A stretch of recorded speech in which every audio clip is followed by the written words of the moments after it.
আসসালামু আলাইকুম রহমতুল্লাহি ওয়া বারাকাতুহু। প্রিয় মুসলমান ভাই ও বোনেরা, আশা করি আল্লাহ পাকের অশেষ রহমতে আপনারা সবাই ভালো আছেন। আজকের ভিডিওটি আলোচনার বিষয় হচ্ছে গিয়ে কোন নামাজ কত রাকাত, কোন নামাজ কত রাকাত পড়তে হবে তা আজকে আমরা এই ভিডিও থেকে আলোচনা করব। তাই ভিডিওটি মনোযোগ দিয়ে দেখার রিকোয়েস্ট থাকলো। প্রথমে আমরা জানব ফজরের মোট 4 রাকাত নামাজ। তার মধ্যে প্রথমে সুন্নতে মুআক্কাদা 2 রাকাত নামাজ পড়তে হবে। তারপরে ফরজ 2 রাকাত নামাজ পড়তে হবে। কেউ যদি ফজরের 2 রাকাত সুন্নতে মুআক্কাদা নামাজ পড়তে না পারে, তাহলে অবশ্যই সূর্য ওঠার পরও তাকে এই সুন্নতে মুআক্কাদা 2 রাকাত নামাজ আদায় করে নিতেই হবে। এই মোট হলো ফজরের মোট 4 রাকাত নামাজ। প্রিয় দর্শক, এখন আমরা জানব জোহরের নামাজ। জোহরের নামাজ মোট 12 রাকাত।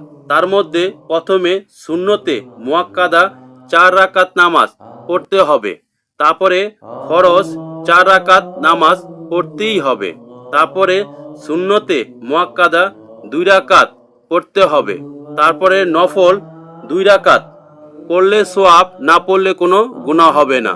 প্রিয় দর্শক, জোহরের নফল 2 রাকাত নামাজ পড়লে সওয়াব, না পড়লে কোনো গুনাহ হবে না। এই মোট জোহরের 12 রাকাত নামাজ। তবে অবশ্যই 10 রাকাত নামাজ অবশ্যই পড়তেই হবে।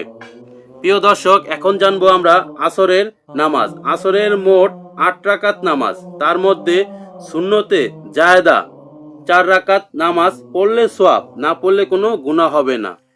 ফরজ 4 রাকাত পড়তেই হবে। এই মোট আসরের 8 রাকাত নামাজ। তার মধ্যে সুন্নতে জায়েদা 4 রাকাত পড়লে সওয়াব, না পড়লে কোনো গুনাহ হবে না। কিন্তু আসরের 4 রাকাত ফরজ নামাজ অবশ্যই আদায় করতে হবে। প্রিয় দর্শক, এখন জানবো মাগরিবের নামাজ। মাগরিবের মোট 7 রাকাত নামাজ। তার মধ্যে 3 রাকাত ফরজ নামাজ। ফরজ নামাজ 3 রাকাত পড়তে হবে। তারপরে সুন্নতে 2 রাকাত নামাজ পড়তে হবে। সুন্নত 2 রাকাত নামাজ অবশ্যই পড়তে হবে।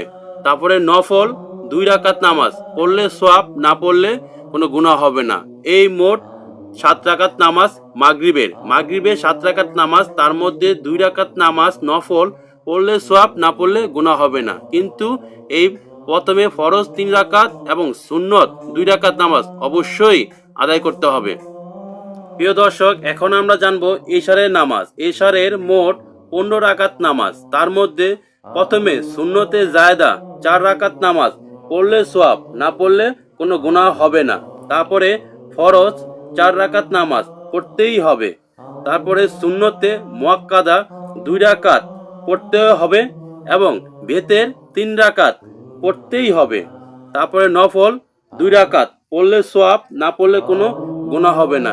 এই মোট ইশারের 15 রাকাত নামাজ। তার মধ্যে অবশ্যই সুন্নতে জায়েদা 4 রাকাত নামাজ পড়লে সওয়াব, না পড়লে গুনাহ নেই, এবং নফল 2 রাকাত নামাজ পড়লে সওয়াব, না পড়লে কিন্তু কোনো গুনাহ নেই।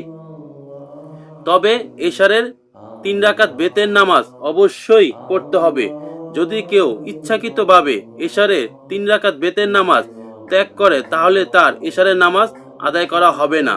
অর্থাৎ রাতে যে কোনো সময় হলো তাকে এই ইশারের 3 রাকাত বেতের নামাজ তাকে অবশ্যই আদায় করতে হবে। কেউ যদি ইচ্ছাকৃতভাবে 3 রাকাত বেতের নামাজ না পড়ে, তাহলে তার অবশ্যই গুনাহ হবে। প্রিয় মুসলমান ভাই ও বোনেরা, এই মোট 5 ওয়াক্ত নামাজ মোট 46 রাকাত। তার মধ্যে ফরজ 17 রাকাত পড়তেই হবে, যা আল্লাহ পাকের পক্ষ থেকে নাজির হয়েছে। এই 17 রাকাত নামাজ, 5 ওয়াক্ত নামাজের মধ্যে 17 রাকাত নামাজ অবশ্যই আদায় করতে হবে। তারপরে 12 রাকাত নামাজ সুন্নত। সুন্নত 12 রাকাত নামাজ পড়তেই হবে। তারপরে সুন্নতে জায়েদা অথবা নফল নামাজ, এই নামাজগুলো 17 রাকাত পড়লে সওয়াব, না পড়লে কোনো গুনাহ হবে না। প্রিয় মুসলমান ভাই ও বোনেরা, ভিডিওটি আর লম্বা করলাম না। যদি ভিডিওটি আপনার কোনো বিন্দু পরিমাণ উপকার হয়ে আসে, এটিকে সাবস্ক্রাইব করে দিবেন এবং ভিডিওটি একটি লাইক করে দিবেন। সবাই সুস্বাস্থ্য কামনা করে শেষ করতেছি। আসসালামু আলাইকুম রহমতুল্লাহি ওয়া বারাকাতুহু।